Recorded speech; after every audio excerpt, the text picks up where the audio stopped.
The day I walked back into that courtroom, even the judge went silent. They used to call me the Queen of Law until I vanished. But when my son was betrayed, I came back. I didn't come to plead. I came to fight. And this time, justice would have my face again. The winter light in downtown Atlanta fell sharp and white on the marble steps of Fulton County Courthouse. Reporters waited like vultures beside the handrail.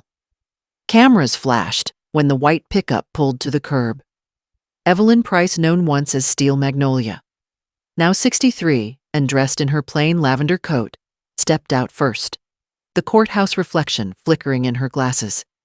She circled to the passenger side, opened the door, and offered her arm. Jace Price, her son 36, leaned on a crutch. The metal clanked against stone. His limp was heavy, but his eyes, brown, tired, unbroken, looked past the crowd toward the great wooden doors. "Take your time, sweetheart," Evelyn whispered. He nodded. "I'm fine, Mom." He wasn't. A white Range Rover slid in behind them, engine purring like money.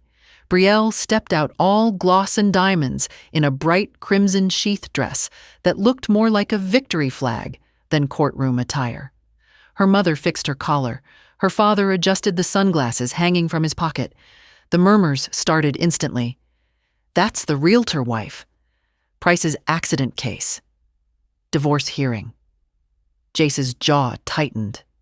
Evelyn's hand found his again, small but steady her skin, rough from years of soil and paper. At the top of the steps, the heavy doors opened. Judge Carter Ellington appeared in his robe, walking with practiced composure. His gaze swept over the parties, paused, then froze on Evelyn. For a heartbeat, his eyes widened in disbelief. "Mrs. Price?" he muttered under his breath, almost too soft for anyone else to hear. "Why are you here?" The flashbulbs popped again. Evelyn's face didn't move. Only her grip on the old leather briefcase tightened. The hum of the courthouse fades into the slow ache of memory. Before the accident, before the lawyers, there had been sawdust sunlight and laughter. The old Craftsman house on Peachtree Creek didn't rise from money, it rose from promise. Jace was 24 when he laid the first board. Back then his hands were calloused, but sure, his laughter easy. Every nail he drove echoed through the Georgia summer like a drumbeat of hope. Magnolia sold flowers at dawn, buckets of white petals perfuming the truck bed, her fingers stained with soil and courage. "Someday," Mama Jace had said, wiping sweat from his neck, "you won't rent ever again. This will be ours." Magnolia smiled through tears. "Then make it strong enough to outlive my worries." It was small, 2 stories of honest wood, but it gleamed. When Brielle appeared bright, charming, all perfume and ambitions, Magnolia tried to believe love would protect the walls they'd built. Wedding photos lined the mantel. Brielle in lace, Jace in borrowed suit. Magnolia's magnolia bloom pinned at his chest. She'd thought it would always smell like home. But years later, that scent soured. The laughter faded, first replaced by Brielle's late-night calls, her new city wardrobe, her disdain for cracked floorboards. After Jace's fall, the house dimmed. The laughter vanished, leaving the steady tick of the old kitchen clock, the only sound that never lied.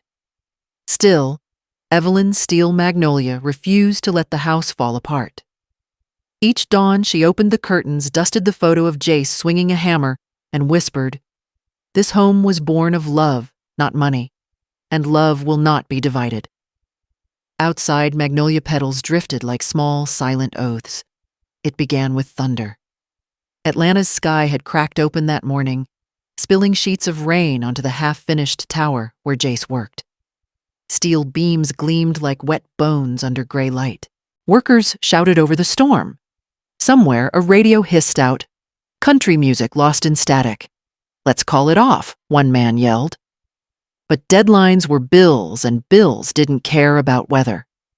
Jace wiped the rain from his eyes, gripping his harness, climbing higher. He'd always been the reliable one, the man who fixed everything. His hands never failed him. Until that moment. A wrench slipped. The sound was small, almost innocent, before the scaffold screamed. Metal twisted.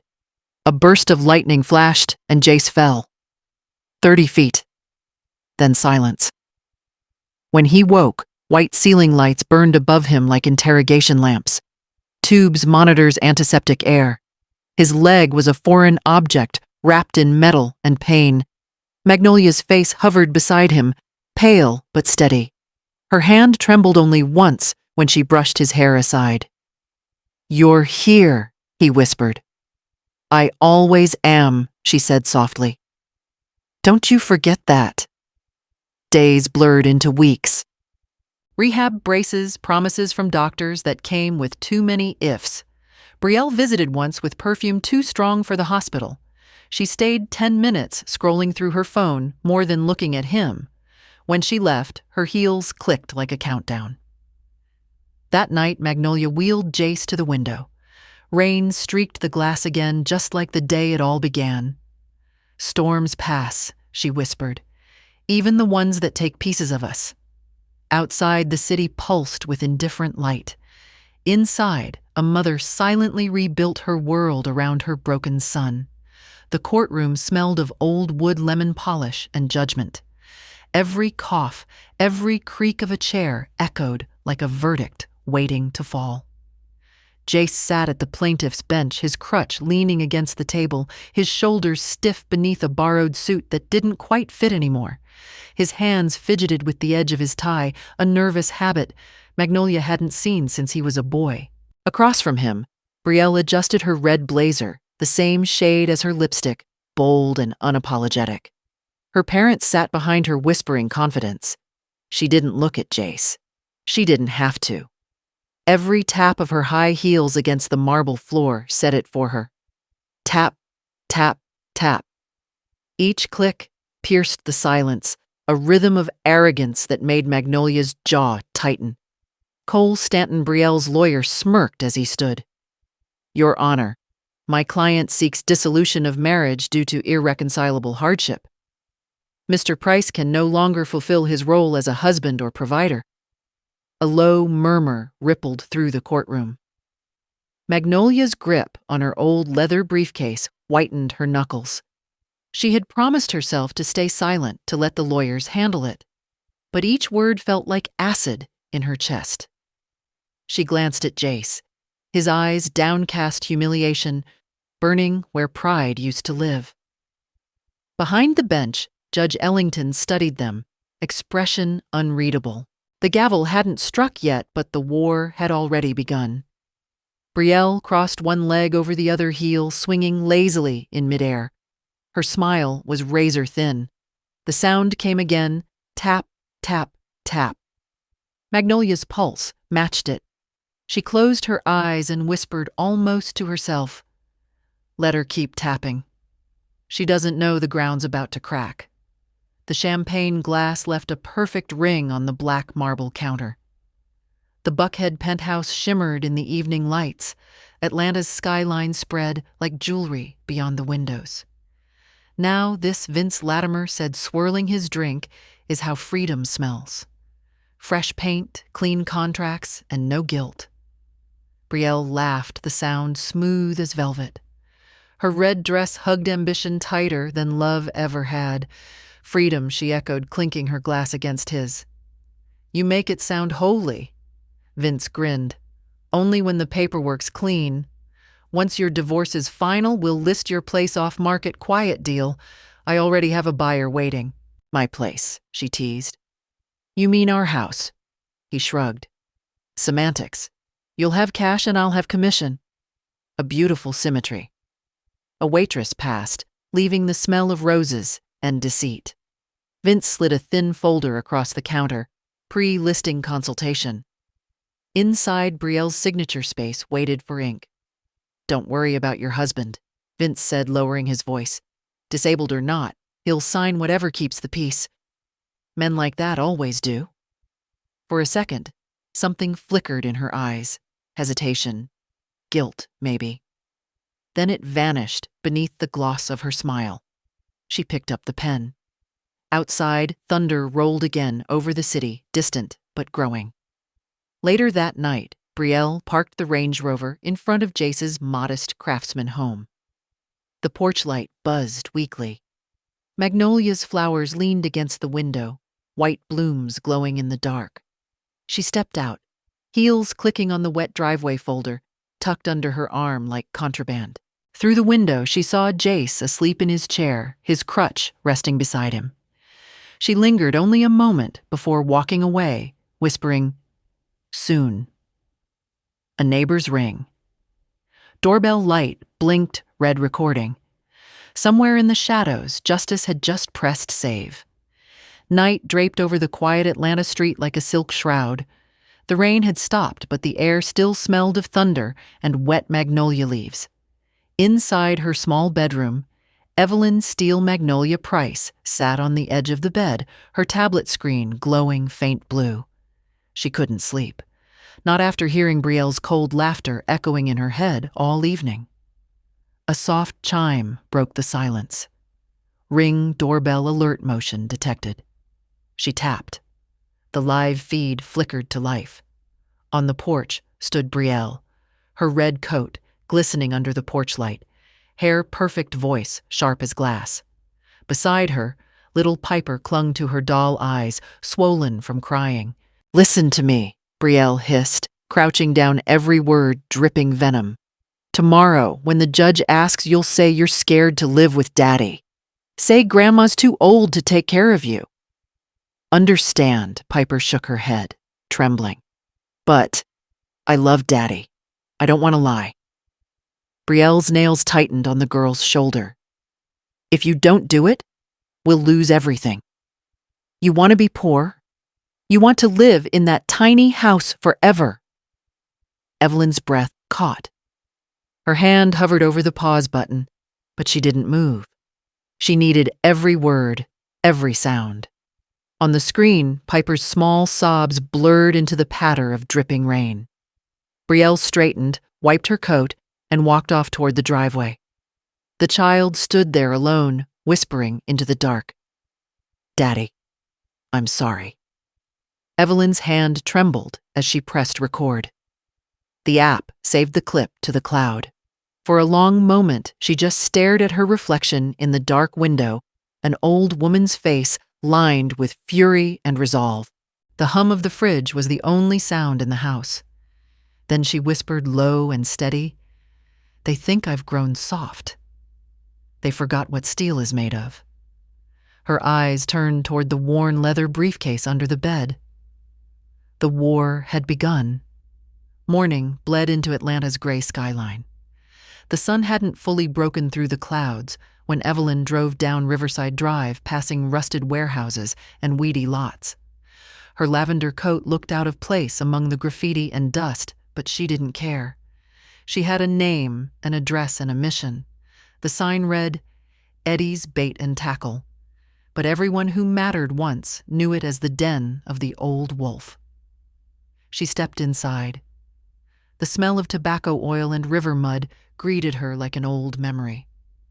Behind the counter sat Eddie Garner, 70, now heavier, but the eyes were the same sharp amber and waiting. "Well, I'll be damned," he said, setting down his fishing reel. "Steele Magnolia herself. Thought you hung up your claws." Evelyn gave a thin smile. "I did. Until someone threatened my son." Eddie leaned back, studying her. "Who's stupid enough to poke that bear? Her name's Brielle. She's selling my son's house out from under him and teaching my granddaughter to lie in court." He whistled low. "You always did bring me the fun ones." She pulled a small flash drive from her pocket, the ring recording still warm from the printer's heat. "I need proof more than this. Phone records, real estate emails, anything that ties her to Vince Latimer." Eddie took it, nodding once. "1 week, maybe less. I'll need coffee gas money and plausible deniability." "You'll get 2 out of 3, she replied dryly. He chuckled, lighting a cigarette. "Still got that sting, huh?" Evelyn turned to leave her silhouette framed by dust and morning light. I buried my sting, Eddie. Now I'm digging it up. The bell above the door jingled softly. The hunt had begun. Rain returned to Atlanta like a secret no one wanted to admit. Eddie Old Wolf Garner moved through it with the patience of a man who'd seen too many lies drown in the same gray puddles. He parked 2 blocks from the Buckhead Realty office. From the cracked window of his Ford, a telephoto lens blinked like a third eye. Through it, Brielle stood inside, smiling that polished smile, handing a folder to Vince Latimer. They shook hands, close too close. Click, click. Each photo, another nail in her coffin. At midnight, he was back at his cluttered desk stacks of folders glowing under a single lamp. He pulled up digital records, emails, timestamps, geotags. Brielle's name danced across 6 property listings. Vince's initials hid in the fine print. Off-market quiet deal 50-50 equity. The words bled greed. He synced the evidence to an encrypted drive labeled Price, Custody, and called Evelyn. She answered on the second ring. Tell me you found something. Enough to make her sweat, he said. Emails, bank pings, even LPR footage of that Porsche parked at the Midtown Hilton 3 nights straight. Silence. Then Evelyn's voice low and controlled. Good. Back it up twice. Print everything. I'll handle the chain of custody myself. Next morning, her dining table transformed into a war room. The once peach tablecloth was replaced by a map of crime photos, highlighted receipts, USB drives in neat rows. She labeled each envelope with the precision of a surgeon. Exhibit, a property deed. Exhibit B ring, recording exhibit. C, real estate collusion. Her hands didn't shake. Not anymore. Outside, magnolia petals blew across the porch, sticking to the window like pale fingerprints of fate. She zipped her leather briefcase shut. The sound was final metallic, like a trigger being pulled. The second hearing began under a sky as heavy as the air inside Fulton County Courthouse. Jace sat beside his new attorney, Evelyn Price, though no one in the room knew who she really was yet. Cole Stanton strutted to the bench, sharp in his navy suit, voice slick as oil. Your Honor, my client, Mrs. Brielle Price, continues to endure an unsustainable domestic situation. Her husband's physical incapacity prevents him from providing stability, and we request equitable distribution of their shared home. Shared. That word sliced through Evelyn like a knife. Judge Carter Ellington listened quietly, pen tapping against his notes. The gallery murmured, neighbors, reporters, curious eyes, all waiting to see if tragedy would turn into spectacle. When Cole finished, Brielle flashed her polite, polished smile. The tap of her heel resumed, echoing across the marble floor. Tap, tap, tap. Evelyn rose slowly, her lavender coat catching the courtroom light. For a heartbeat, she looked like any aging mother defending her son. Then she set the old leather briefcase on the table, with a sound that silenced the room. Your Honor, she said evenly with the court's permission, I will be representing my son, Mr. Jace Price, in all proceedings from this moment forward. Cole blinked. Excuse me, ma'am, are you even licensed to Judge Ellington's gavel struck once? Bang. Mr. Stanton, quiet, his gaze locked on Evelyn. Recognition flickered slow and stunned. Mrs. Price, he said softly, you're the Magnolia from the Fulton corruption probe. The room froze. Even the clock seemed to hesitate. Reporters leaned forward, pens suspended midair.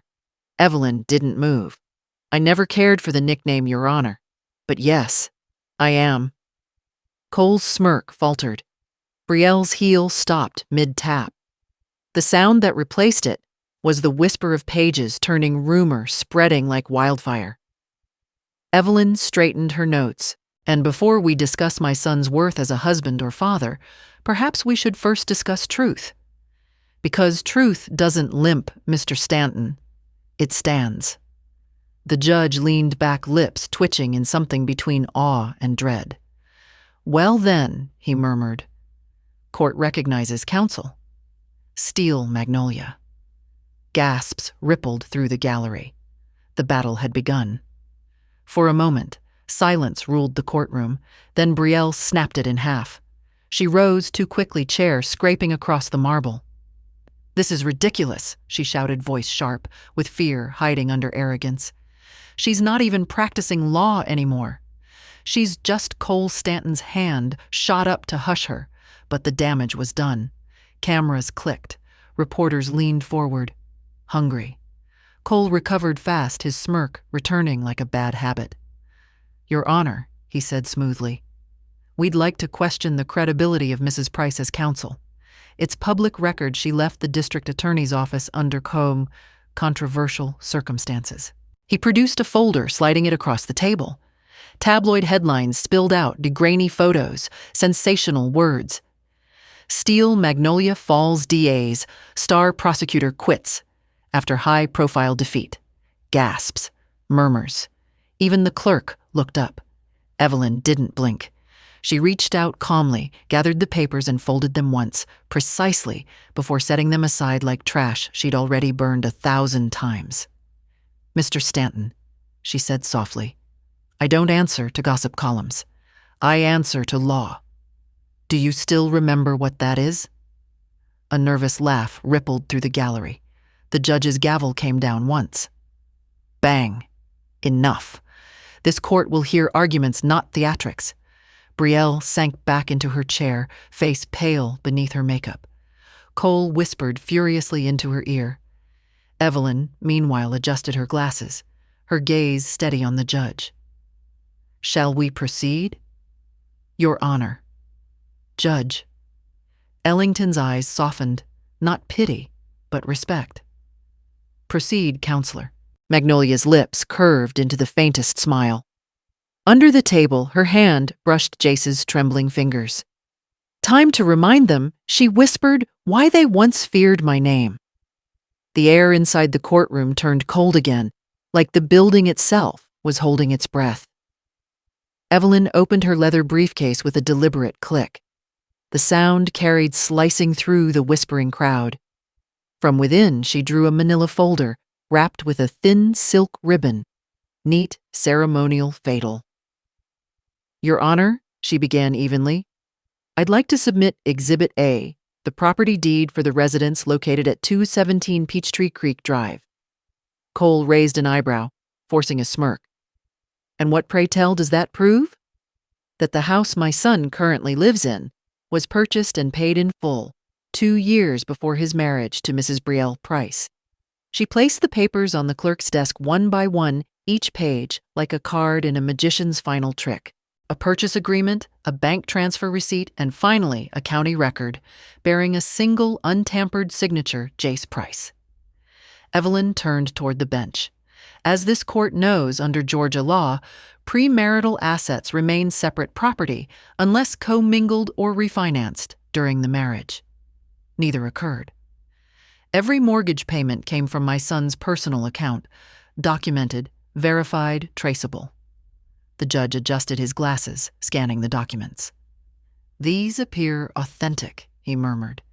Across the room, Brielle's jaw tightened. Her heel tapped, once then stopped mid-air. Cole leaned over to whisper, "Where did she even get these?" Evelyn heard him. She didn't look up. From the same place, truth always hides. "Mr. Stanton inside the files, no one thinks an old woman can still read." A quiet laugh rippled through the back rows. The judge nodded, signing the receipt log. Exhibit A entered into record. Evelyn closed her briefcase, her face unreadable, but her eyes glowed with something fierce, justice, waking from its long sleep. She leaned toward Jace and whispered, "Round one's over. Now we make them bleed words instead of money." The bailiff's voice broke the hush, "Call Piper Price to the stand." A ripple of unease moved through the courtroom. The door opened, and a tiny figure stepped in. 8 years old, dressed in a pale yellow dress, too formal for her trembling hands. She clutched a small crocheted magnolia bloom, the one Evelyn had made for her the night before. Judge Ellington softened his tone. "Sweetheart, do you know why you're here?" Piper nodded, eyes wide. "To tell the truth."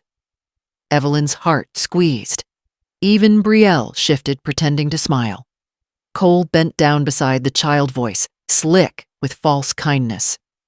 "Piper, you love your mommy very much, don't you? You'd like to live with her." Piper hesitated. Her lip quivered. The courtroom held its breath. Evelyn caught her gaze just a flicker, but it was enough.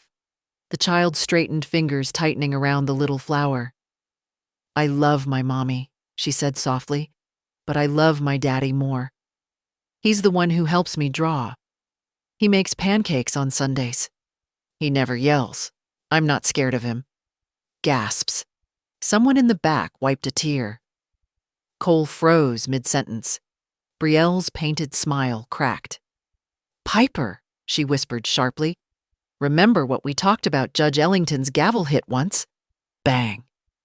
"Mrs. Price, one more word and I'll hold you in contempt." Evelyn's eyes glistened, but her face stayed composed.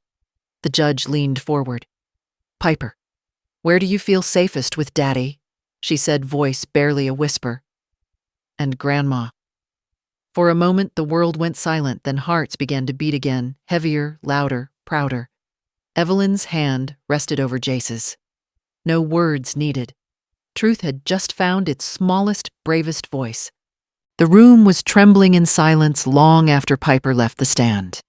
Every breath felt heavy, charged, with the kind of truth that changes everything. Evelyn rose, her movement slow but deliberate, her lavender sleeve brushing the edge of her briefcase. "Your Honor," she said, voice calm as a storm about to break the defense questions.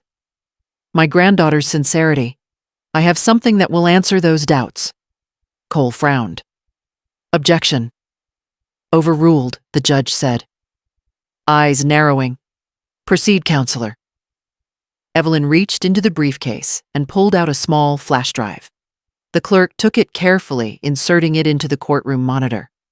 The projector flickered, throwing pale blue light across the oak panels. On screen, the porch appeared rain, dripping, the old house glowing faintly in the night. Brielle's voice cut through the static, unmistakable tomorrow when the judge asks, "You'll say you're scared to live with Daddy.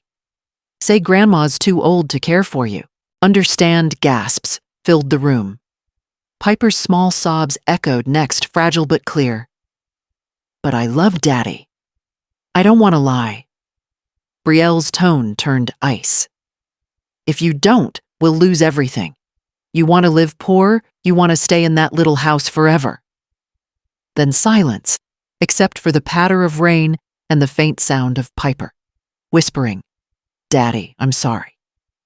The footage ended. Every pair of eyes in the courtroom swung toward Brielle. She sat frozen, her face draining of color. Cole's mouth opened, then closed, no words left to spin. "That's fabricated," Brielle burst out, voice cracking.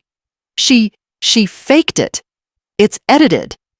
Evelyn didn't flinch. "The clip is time-stamped, cloud-verified, and backed up by the manufacturer's data logs.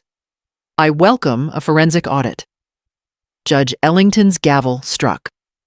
"Bang order. I'll have the lab confirm, but I don't think we need experts to recognize cruelty when we hear it." Reporters scribbled furiously. Someone whispered, "It's over." Evelyn turned to Jace, eyes softening. "You built your house on love, not lies," she murmured.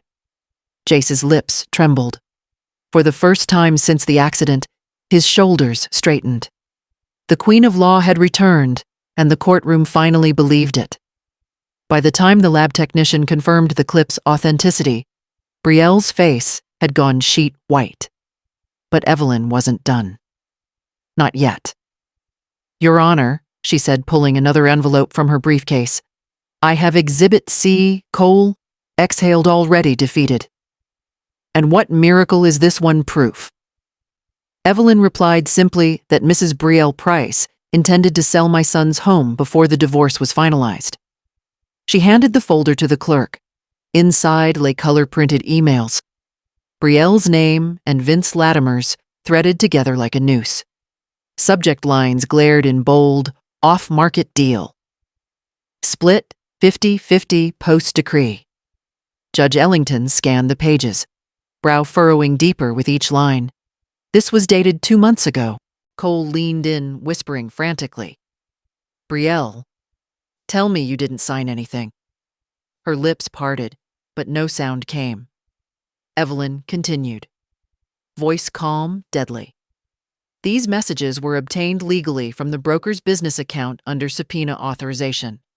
The transaction included pre-appraisal photos of my son's property, taken without his consent. The judge slammed the folder shut. Bang. This court will not tolerate fraud or conspiracy. Consider this evidence admitted. The gallery erupted in murmurs. Reporters typed like rain on glass. Brielle grabbed Cole's arm. Vince promised he said it was just preparation. Mrs. Price, the judge, interrupted sharply enough. Evelyn turned, gaze steady tone cutting through the noise. When love turns into paperwork, all that's left is greed. Her words hung in the air like a verdict already written. Brielle's hand trembled as her phone buzzed on the table. The screen flashed one final message from Vince Latimer deals off. Don't call me. For the first time, she truly looked defeated. The courtroom recessed for lunch, but Evelyn stayed seated. Her hands rested on the edge of the table, still calm, as if she were listening to something deeper than noise, the hum of justice coming back to life. Jace turned to her, his eyes red-rimmed but alive again. Mom, I never knew you were. She stopped him with a soft gesture. There's a reason you didn't. He leaned closer, whispering, You walked away from all this. Why come back now? Evelyn looked toward the high windows where sunlight spilled in golden bands across the dusty floor. Her voice dropped to something fragile and fierce. Years ago, I was prosecuting a bribery case against a judge. I had evidence, witnesses, everything. Then the verdict came back wrong, bought and paid for. She paused, her eyes distant. I tried to expose it. They called me hysterical. They buried my files, ruined my name. So I left before I became like them. I told myself I was done with law. I'd plant flowers, keep quiet, and let the world rot without me. Jace swallowed hard. But you didn't. No, she said softly. Because corruption has a way of knocking twice, first at your door, then at your son's. Her hand found his steady and sure. I came back because the truth doesn't defend itself. People do. And I swore the day I quit that if I ever stepped inside a courtroom again, it would be for something that mattered. He squeezed her hand, tears breaking loose. It matters, Mom. You matter. She smiled faintly, eyes glimmering. Then, let's finish what I started. Not for revenge, for redemption. Outside, magnolia petals drifted past the courthouse steps, white against the gray wind, each one a quiet vow reborn. The night after court felt colder than any winter Brielle had ever known. The hotel suite that once shimmered with champagne light now reeked of silence and stale perfume. Her reflection stared back from the vanity mirror, mascara, smudged lipstick, fading eyes hollow. For the first time in years, she didn't recognize the woman looking back. She snatched her phone thumb trembling, scrolling through old messages from Vince. You'll get half one read. Another, we'll celebrate in Cabo. She hit call, straight to voicemail. Again. Nothing. Then a new notification popped up, his final text, curt and cold, deals off. Don't contact me. Her breath hitched. The phone slipped from her hand, clattering onto the marble floor. Behind her, her parents' voices broke through the door. Brielle, the press is outside. They're calling you a fraud. We told you this would happen. Stop, she screamed. Just stop. Her mother flinched. Her father muttered, You ruined everything before the door shut again. The suite went quiet, except for the hum of the minibar fridge. She stumbled toward the window, Atlanta glowing far below, cold, distant, unreachable. For the first time, she felt small. Not glamorous, not powerful, just small. Her eyes blurred as she whispered to the empty glass I just wanted. A better life. Down below, reporters waited like crows in the dark. Inside, Brielle slid to the floor, curling into herself, the city lights flickering across her tears. The click of her high heel fell over, rolling once, then still. Far away, the courthouse clock struck midnight. And in the echo, something in her finally broke. The final day of trial arrived beneath a bruised Georgia sky. Clouds hung low and heavy over the Fulton courthouse, as if even heaven wanted to witness the reckoning. Inside, the courtroom overflowed. Reporters lined the back wall cameras, blinking like restless eyes. The gallery buzzed in whispers until Judge Ellington entered his gavel, struck once echoing like thunder. This court, he said, voice grave, will now hear final arguments. Cole Stanton rose first. His usual swagger muted. His tie wasn't quite straight. His smile looked borrowed. Your Honor, he began, despite certain theatrics, we maintain that this home functioned as marital property. Mrs. Price deserves equitable compensation for her years of contribution, financial or emotional. Evelyn listened without blinking. She had faced men like Cole all her life, smooth, practiced, hollow. When he finished, he tried one last barb. And let's remember, Mrs. Price has a history of emotional overreach in courtrooms. Passion, yes, but not always accuracy. Brielle gave a faint nod, clinging to that last shred of arrogance. Judge Ellington gestured. Counselor Price Evelyn stood. Slowly, purposefully. Every motion measured, every breath steady. The years seemed to melt off her as she reached for her old briefcase, the same one that had followed her through wars of law and conscience. She opened it. Out came the documents. Precise, organized, lethal. Your Honor. She began, voice calm but resonant. I don't intend to speak of passion or pity. I intend to speak of proof. She stepped forward, laying each piece like bricks on a wall that no lie could climb. Exhibit A. The property deed. Purchased 2 years before this marriage. Paid from my son's personal account. Title singular. Untouched. A murmur swept through the crowd. She raised another folder. Exhibit B, cloud-verified ring footage, time-stamped, hashed, and authenticated, revealing coercion of an 8-year-old child to commit perjury. Brielle's face flinched. Cameras clicked like gunfire. Evelyn's voice didn't waver. Exhibit C, digital correspondence between Mrs. Price and one Mr. Vince Latimer, establishing intent to sell my son's home before a legal division of assets. This was not negotiation. It was theft, dressed in paperwork. Cole tried to interrupt. Objection, speculation. Overruled, the judge said, before he even finished. Evelyn turned to face Brielle. Your Honor, this woman didn't just try to steal property. She tried to weaponize a child's love to justify it. She took an innocent's voice and twisted it into a key for her greed. Gasps rippled through the room. Brielle shot up, shaking. You don't know what I've been through. You think you're better than me? Evelyn didn't raise her tone. No, Mrs. Price. I don't think I'm better. I simply remember what right looks like. Her words hung in the air, cold and clean. Then she turned back to the judge, her voice deepening, almost solemn. Your Honor, Georgia law, OCGA. Parv 19, 3-9, recognizes that separate property, once proven by clear tracing, remains immune to division. That is the letter of the law.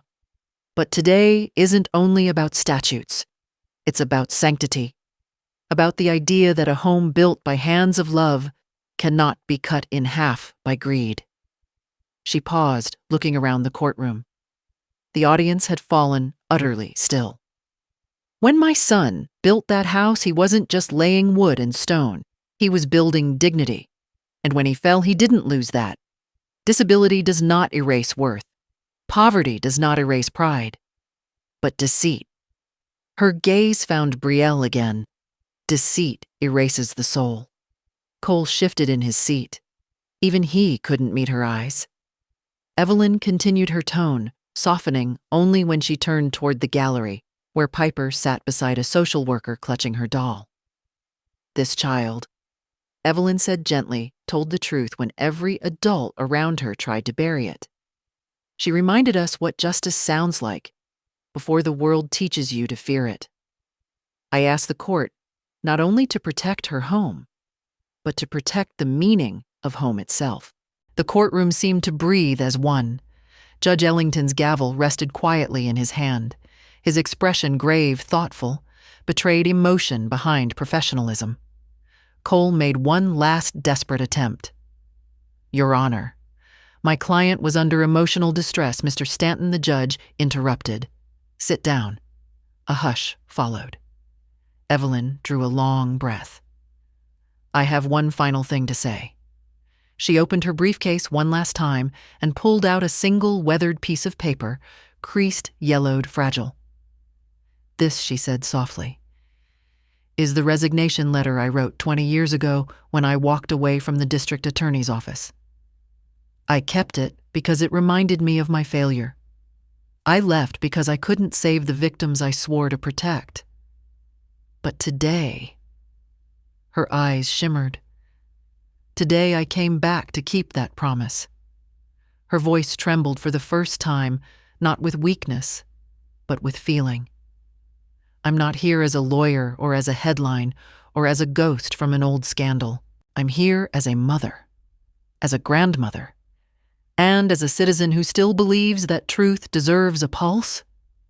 She looked at the judge, then the jury, then Brielle, whose eyes had filled with silent, shaking tears. Evelyn's final words landed like a benediction.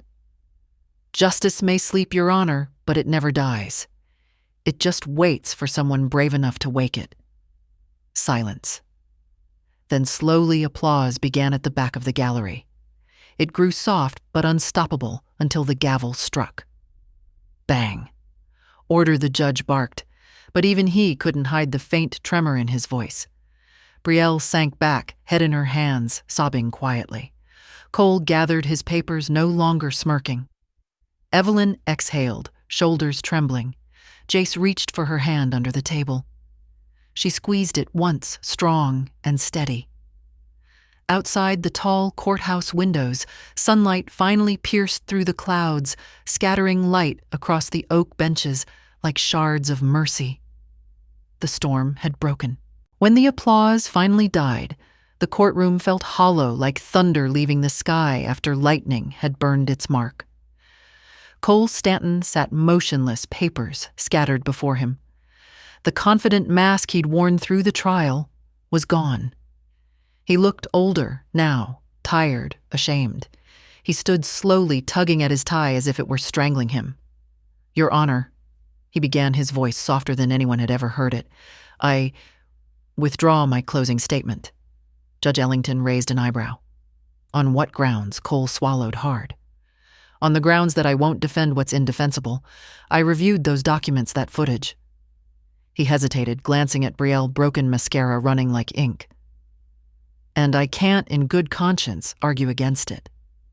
A hush fell. Even Evelyn's sharp eyes softened. "I've spent 20 years twisting the law to serve people who didn't deserve it."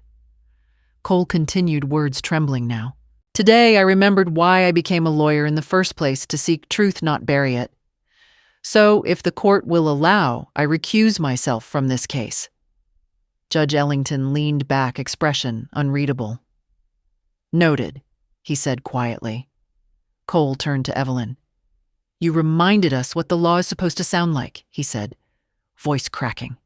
"I hope I still have time to remember it." Then he gathered his briefcase, nodded to the judge, and walked out, leaving Brielle staring at the empty chair beside her. She reached out as if to stop him, but her hand fell halfway. No one looked at her now. Not the press, not the jury, not even mercy itself. Evelyn exhaled slowly, her eyes closing for one brief second.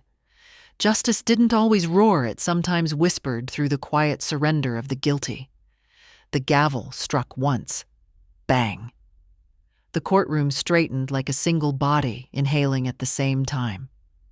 Judge Ellington adjusted his glasses, his expression firm but strangely gentle. This court has heard the evidence, reviewed the exhibits, and witnessed the testimony of both parties. Before rendering judgment, I want to remind everyone, present justice is not about victory. It's about truth. He turned to Brielle. Mrs. Price, your actions, the deception, the coercion of your own child, the attempt to sell property that did not belong to you, have not only violated law but conscience. You stand not as a victim of circumstance, but as an architect of greed. Brielle trembled, her face pale beneath the courthouse lights. Her fingers clutched the table edge as though it might keep her from sinking. The judge's voice deepened. This court hereby grants full and permanent custody of minor child Piper Price to her father, Mr. Jace Price, with shared guardianship rights to Mrs. Evelyn Price. Visitation for Mrs. Brielle Price shall be restricted and monitored until further review. A collective breath released across the room. Reporters scribbled the sound of pen strokes merging with muffled sobs from the gallery. Ellington continued. Regarding the property located at 2117 Peachtree Creek Drive, ownership shall remain solely with Mr. Jace Price as verified by legal tracing and certified documentation. The motion for division of assets is denied. Brielle's lips parted. You can't, I can. Ellington said, his tone quiet but final. And I will. This house was built on honesty and sacrifice. The law protects both. The gavel struck again. Bang. Court adjourned. The sound broke something open inside Jace. His shoulders trembled. For a moment, he just sat frozen as if he couldn't believe it was real. Then Evelyn touched his hand, the same hand she'd held through hospitals, through sleepless nights, through humiliation and fear. He turned to her. Mom, he whispered, voice cracking. We did it. She smiled, though her eyes glistened. You did it, son. You stood. Across the room, little Piper ran from her seat, arms wide, shoes slapping the marble. Daddy, she cried. Jace dropped his crutch to the floor and caught her mid-run. The sound of his laughter, raw, broken, reborn, echoed through the chamber. Reporters stopped writing. Some even smiled. The cold courtroom, built for arguments and verdicts, suddenly felt like a home. Evelyn stood behind them, watching hands clasped chest, rising with the quiet rhythm of peace. Brielle, still seated, stared blankly at the family she had almost destroyed. Her reflection shimmered in the polished table surface, a woman stripped of everything but the consequence of her choices. For a moment, her face softened. She whispered something only the silence could hear. I'm sorry. Then she lowered her head. Judge Ellington rose to leave but paused by Evelyn's table. His voice dropped to something nearly private. You know, he said 20 years ago, when I was just a junior clerk, I watched them drag your name through mud for standing up to corruption. I never forgot that. Evelyn met his gaze, eyes shining. Neither did I. But I'm glad someone still remembers what we were fighting for. He smiled faintly. You didn't just win a case, Mrs. Price. You woke the whole courthouse up. As he left, the crowd parted for him and for her. Cameras flashed, questions swirled, but Evelyn ignored them all. She walked to her son and granddaughter. Piper lifted her face, tear-streaked but glowing. Grandma, we can stay home now, right? Evelyn bent down, cupping the girl's cheek. Yes, baby, she said softly. Home is ours again. The three of them stood in a circle of golden afternoon light, pouring through the high windows. Dust motes floated like tiny blessings. Outside the magnolia tree by the courthouse swayed in the wind white petals, drifting past the steps, the same way they had when this battle began. Jace leaned on his crutch again, but this time his posture was tall, his expression proud. "I thought I'd lost everything," he said quietly. Evelyn looked at him. "You only lost what wasn't meant to stay." He smiled, tears catching in the corners of his eyes. "You're still quoting law like scripture." "It's not law," she said, squeezing his hand. "It's love." They stepped out of the courthouse together, 3 generations beneath the magnolia blossoms. The sunlight warmed the air, finally still. Reporters called their names. Cameras snapped, but Evelyn didn't turn. She just kept walking, her head high, her lavender coat billowing behind her like a banner of peace earned the hard way. As the heavy courthouse doors closed behind them, the last echo of the gavel still lingered in her mind, steady, rhythmic, righteous. Justice had spoken, and for once, it had sounded like family. The old craftsman house at 217 Peachtree Creek Drive waited under the afternoon sun, its windows glowing like eyes that had finally opened after a long sleep. The front door creaked as Evelyn turned the key. The air inside still carried the faint scent of magnolia candles and dust of memories buried but not forgotten. Piper ran in first barefoot laughter, spilling through the quiet rooms. Grandma Daddy looked the lights back. And it was. Sunlight poured through the kitchen window, landing on the very spot where Evelyn used to stand, making soup for Jace when he was small. The patched wallpaper, the old family clock, each piece hummed with life again. Jace followed slower, his crutch clicking softly on the wooden floor. He paused at the wall where his childhood height marks still stood, faded pencil lines reaching toward the ceiling. He touched them, eyes wet. "You never erased them," he whispered. Evelyn smiled. "Why would I? Every inch of this house remembers you." They worked together that evening, repairing, cleaning, reclaiming. Jace fixed the loose railing by the stairs, while Evelyn dusted the old piano. Piper drew hearts on the steamed kitchen window, humming off-key. When night fell, the 3 of them sat on the porch beneath the magnolia tree. The blossoms above glowed pale in the moonlight, their scent wrapping around the family like a promise kept. Piper leaned her head on Jace's shoulder. "Daddy, will Mommy ever come back?" she asked softly. Jace hesitated, then looked toward Evelyn. She answered for him. "Maybe one day," she said gently.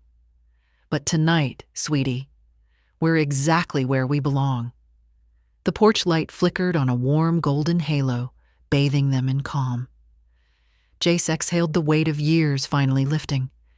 Evelyn looked out at the quiet street, whispering to herself, "This house doesn't just hold walls and memories. It holds forgiveness." A faint wind stirred the magnolia petals. One drifted down, landing on Piper's hand. She held it up, smiling. "See, Grandma? It's saying we're home." Evelyn's eyes glistened. "Yes, baby," she said, her voice trembling with peace. "We are." 3 weeks later, the courthouse was quiet again.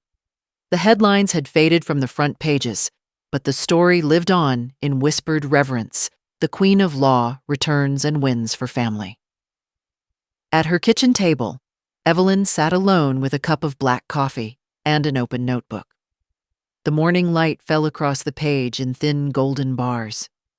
The magnolia tree outside brushed against the window petals, tapping softly like fingers keeping time. She wrote slowly, her cursive, steady, and deliberate. "Dear Piper, one day you'll be old enough to understand that the law is more than words in a book. It's the heartbeat of a promise, the promise that truth will always find its voice, even when people try to silence it.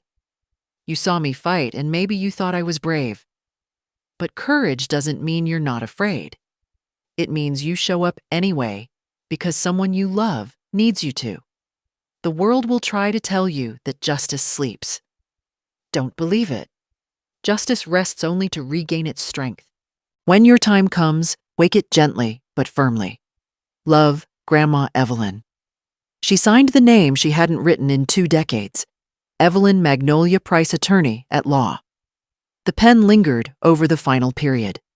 The weight of it made her eyes glisten. A soft knock came at the door. Piper peeked in, clutching a lunchbox and wearing a tiny blazer. Evelyn had altered to fit her. "Grandma," she said proudly, "my teacher says I can be anything when I grow up." Evelyn smiled. "What do you want to be?" Piper thought for a moment, dimples deepening. "A lawyer. But one who helps people smile again." Evelyn's heart swelled. "Then you'll already be better than me." Piper ran to hug her arms tight, fierce, unfiltered. "I just want to be like you?" Evelyn knelt, pressing her forehead to the child's. "Then remember this," she whispered. "The law is strongest when it's kind. Justice means nothing without mercy." Outside, Jace was repairing the porch railing again, humming softly. The sound of the hammer, steady rhythmic, blended with the breeze and the distant church bells. Evelyn placed her resignation letter and her new one, reinstatement request, to the Georgia bar side by side. One chapter closed, another quietly opened. She stood at the window watching Piper chase magnolia petals in the yard. The little girl's laughter rose into the sunlight, bright and boundless. Evelyn smiled through tears and whispered, "Let the world remember the Queen of Law, but let her rest now." A new voice has already begun to speak. The petals danced higher, shimmering in the morning light, each one a silent echo of justice reborn. The house was quiet again, bathed in the soft gold of late afternoon. The trial, the tears, the storm, all of it felt like a distant thunder fading beyond the hills. Evelyn sat on the porch beneath the magnolia tree, the scent of its blossoms sweet and steady. Jace was inside, reading to Piper, their laughter spilling gently through the open window. Every sound, every breath of peace was a hymn she never thought she'd hear again. She looked down at her hands, worn and veined, resting over the letter she had written to her granddaughter. Justice may sleep, but it never dies, she had told her. It just waits for love to wake it. The wind rose softly, carrying a single white petal into her lap. Evelyn smiled, whispering, "We did it, Earl. The family's safe." The door opened. Piper's small voice called, "Grandma, come in, dinner's ready." Evelyn stood, the ache in her knees no match for the light in her heart. As she stepped inside, the porch light flicked on, casting a warm glow across the yard. For the first time in years, Evelyn Magnolia Price felt no weight, only peace. Home, justice, family, forever bound. How did this story touch you? Tell us in the comments and rate it from Yon 10. If it moved your heart, please like, share, and subscribe. Tap the so you won't miss our next emotional story. And before you go, click on the end screen to discover more powerful, heartwarming tales. Waiting just for you. See you in the next story.